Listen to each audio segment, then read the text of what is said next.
Hello class fifth student ये आपकी fifth की हिंदी की बुक है। ये टर्म 2 की बुक है और आज से अपन टर्म 2 स्टार्ट कर रहे हैं। तो चलिए शुरू करते हैं। फर्स्ट जो पोएम है इसकी कविता है वो शुरुआत करते हैं। फर्स्ट पोएम क्या है इसकी? समय बहुत मूल्यवान है ना। तो ये जो चैप्टर है ये एक जो कविता है बेटा, ये कविता जो है इसमें एक महत्वपूर्ण संदेश ये दिया गया है कि समय बहुत मूल्यवान है और समय को हमें व्यर्थ में नहीं खोना चाहिए, क्योंकि ये बहुत मूल्यवान होता है और जो समय हाथ से निकल जाता है वो वापस नहीं आता। जो भी व्यक्ति समय का सदुपयोग करता है वही जीवन में सफलता प्राप्त करता है। इसलिए हमें समय की बहुत कदर करना चाहिए, क्योंकि समय जो है वो निकल जाता, वापस नहीं आता। गया समय फिर कभी हाथ नहीं आता। तो शुरू करते हैं। पहले पाठ की ओर से देखते हैं कि ऐसी कौन सी चीज़ है जो एक बार जाने पर वापस नहीं आती। उन पर सही का चिन्ह लगाइए। अभी हम यहाँ पे बहुत सारी चीज़ें लिखी हुई हैं, तो आपको टिक लगाना है। जो एक बार जाने के बाद वापस नहीं आती है उस पर टिक लगाना है। जैसे बस तो जाकर वापस आती है ना, इस पर नहीं लगाना है। जो वापस नहीं आता है उस पर लगाना है। नदी है, तीर है, समय है, कही गई बात है, लहरें हैं, रेल है, गेंद है। तो ये आपको करना है। ओके, शुरू करते हैं। चला गया समय लौटकर कभी नहीं फिर आता, सदा समय को खोने वाला कर मलमल पछताता। मीन्स इस कविता के माध्यम से कवि हमें ये कहना चाह रहा है कि एक बार जो समय हाथ से निकल जाता है वो वापस कभी नहीं आता है। तो जो समय को बर्बाद कर देता है, जो समय को खो देता है, वो कर मीन्स हाथ मल के पछताता रहता है। जिसने इसे न माना उसको इसने भी ठुकराया। मतलब जिसने समय की कदर नहीं करी, समय ने उसकी कदर नहीं करी, है ना। लाख यत्न करने पर भी हाथ न उसके आया। हम कितनी ही कोशिश कर ले, यत्न मीन्स प्रयास, हम कितना ही प्रयास कर ले, लेकिन एक बार जो समय निकल गया वो हाथ कभी नहीं आता है। हो जाता है एक घड़ी के लिए जन्म भर रोना, समय बहुत ही मूल्यवान है व्यर्थ कभी मत खोना। मतलब एक घड़ी के लिए भी एक सेकंड के लिए भी अगर समय निकल गया है तो वो वापस नहीं आता है। उसके लिए हमें जन्म भर रोना ही पड़ता है, पछताना ही पड़ता है ना। तो कवि ये कह रहा है कि समय बहुत ही मूल्यवान है, इसकी कीमत हमें समझना चाहिए और कभी भी इसको व्यर्थ में नहीं गंवाना चाहिए। धन खो जाता श्रम करने से फिर मनुष्य है पाता।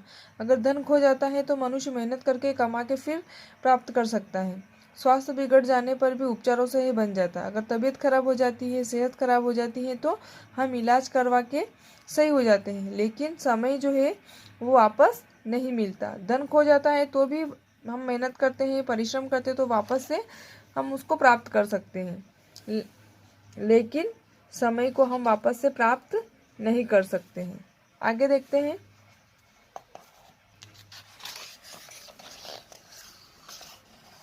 विद्या खो जाती फिर भी पढ़ने से है आ जाती, लेकिन खो जाने से मिलती नहीं समय की थाती। मतलब जो पढ़ाई करते हैं तो हम भूल जाते हैं, तो वापस पढ़ते हैं तो वापस हमें याद आ जाता है और वापस से हम रिवाइज करके पढ़ सकते हैं। लेकिन एक बार जो समय की थाती मीन्स खजाना, एक बार जो समय रूपी जो खजाना है वो अगर हाथ से निकल गया तो वापस नहीं आता। जीवन भर भटको छानो दुनिया का कोना कोना, समय बहुत ही मूल्यवान है व्यर्थ कभी मत खोना। जीवन भर भटको यानी कि कुछ भी कर लो, कितनी भी कोशिश कर लो, लेकिन वापस जो समय निकल गया है वो वापस कभी भी नहीं आता है। इसलिए हमें कभी भी व्यर्थ समय को बर्बाद नहीं करना चाहिए।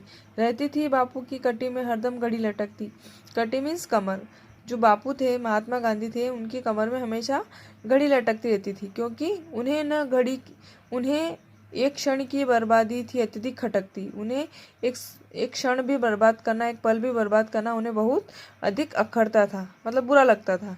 बच्चों तुम भी उसी भांति पल पल से लाभ उठाओ, व्यर्थ न जाए कभी एक क्षण ऐसा नियम बनाओ। तो कवि ये कहना चाहता है कि बच्चों तुमको भी इस प्रकार से घड़ी का उपयोग करके समय को बर्बाद नहीं करना चाहिए और उसका एक एक पल से लाभ उठाओ और उसी नियम से और टाइम से चलो। व्यर्थ न जाए कभी एक क्षण ऐसा नियम बनाओ। ऐसा नियम बनाना है जिससे एक क्षण भी, एक पल की भी बर्बादी नहीं हो। ओके, गांठ बांध लो नहीं पड़ेगा कभी तुम्हें दुख ढोना, समय बहुत ही मूल्यवान है, कभी व्यर्थ कभी मत खोना।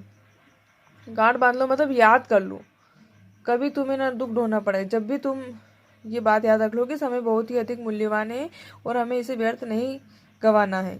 अगर तुम समय को व्यर्थ गंवाते हो तो तुम्हें बहुत दुख और परेशानियों का सामना उठाना पड़ेगा। समय बहुत ही मूल्यवान है, व्यर्थ कभी मत खोना। तो ये बात आप याद रख लो कि समय मूल्यवान है और हमें इसको कभी भी व्यर्थ में नहीं खोना चाहिए। समय की कदर करनी चाहिए, वरना समय हमारी कदर नहीं करेगा। ओके, तो आई होप आपको ये पोएम समझ में आ गई होगी। ये है इसके लेखक कवि है हरिकृष्ण देवसरे। पढ़ते हैं आगे वर्तनी। दिए गए शब्दों का अभ्यास कीजिए। यत्न, मूल्यवान, व्यर्थ, व्यर्थ, स्वास्थ्य, उपचारों, थाती, कटी, क्षण और भांति। ओ ऐसा क्या? आरंभ में हाथ घड़ी केवल महिलाओं के प्रयोग के लिए बनाई गई थी, हाथ की जो घड़ी होती वो, क्योंकि पुरुष तब पॉकेट घड़ी का प्रयोग करते थे। हाथ घड़ी से समय देखना आसान होता था, इसलिए धीरे धीरे विश्व युद्ध के बाद यह पुरुषों में भी प्रचलित होने लगी। घड़ियां अलग अलग रंगों में आती हैं, पर आज भी काले रंग की घड़ियां सबसे ज्यादा बिकती हैं।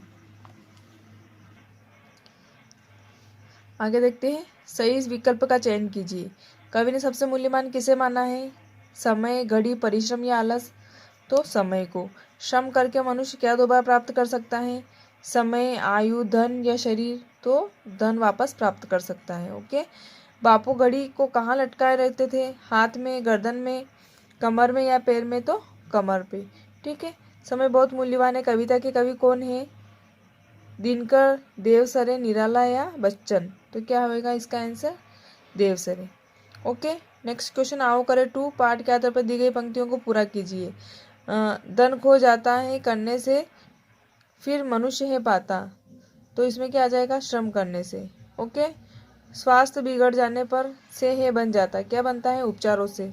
ओके। लेकिन खो जाने से मिलती नहीं समय की थाती। समय बहुत ही मूल्यवान है, व्यर्थ कभी मत खोना। ओके।